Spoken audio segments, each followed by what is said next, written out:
नई शिक्षा नीति जो है तो इस पर तो विशेष अध्ययन नहीं हो पाया है, तो इस पर तो अध्ययन करने की ज़रूरत है, सारी चीज़ों को देखने की ज़रूरत है। तो मोटी तौर पर जो हम लोग देखते हैं तो इस पर जो है दूरस्थ शिक्षा और ऑनलाइन शिक्षा पर विशेष बल दिया गया है।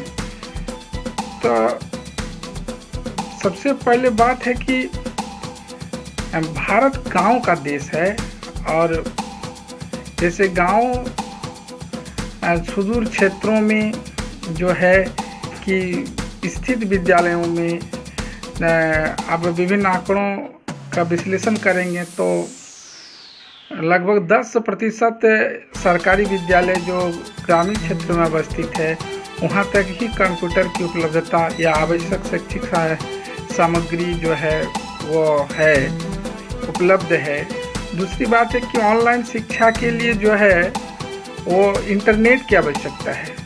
तो लोग ग्रामीण क्षेत्रों में, सुदूर पहाड़ी क्षेत्रों में जो है आपका जो है दिक्कत महसूस होता है दूरभाष पर बात करने में। तो उस जगह पर आंकड़ा का विश्लेषण करिएगा तो 5% लगभग जो है क्षेत्रों में इंटरनेट की उपलब्धता है।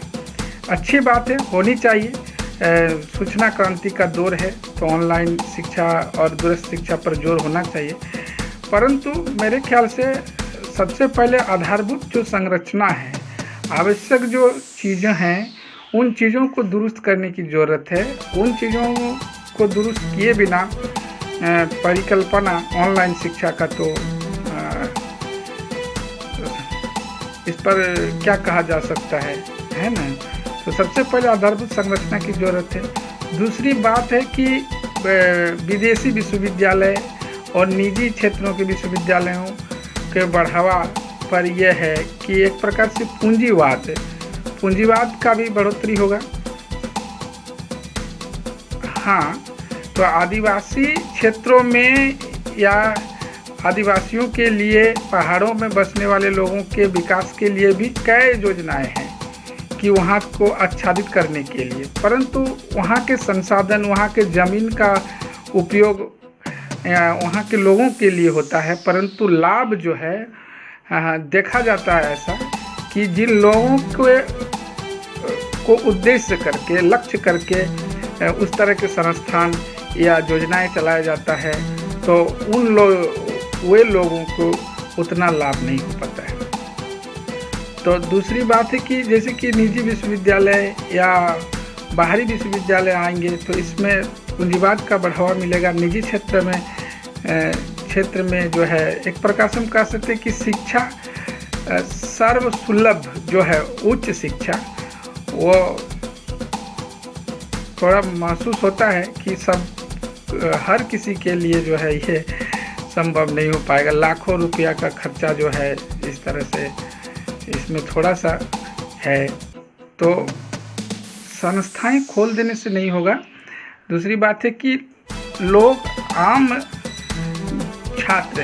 आम छात्र शब्द का उपयोग कर रहे हैं कि उन लोगों तक योजनाओं का लाभ पहुंचना चाहिए। और दूसरी बात है मातृभाषा, ये एक बेहतर चीज़ है जिसका हमें लक्ष्य रहता है कि जिस भाषा में सपना देखते हैं लोग, जिस भाषा में बोलचाल सीखते हैं, पहला लफ्ज़ जो है बच्चा का जिस भाषा में आता है, निकलता है मुंह से, उस भाषा में यदि शिक्षा मिले तो निश्चित रूप से उसका अध्ययन और विचार शक्ति और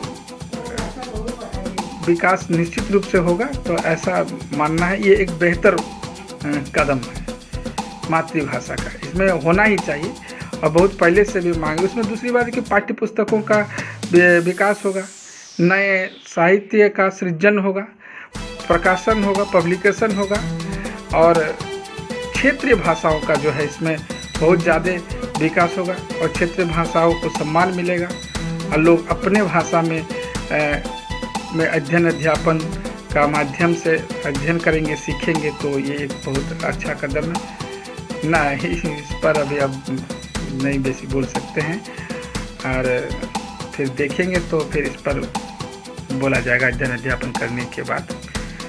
तो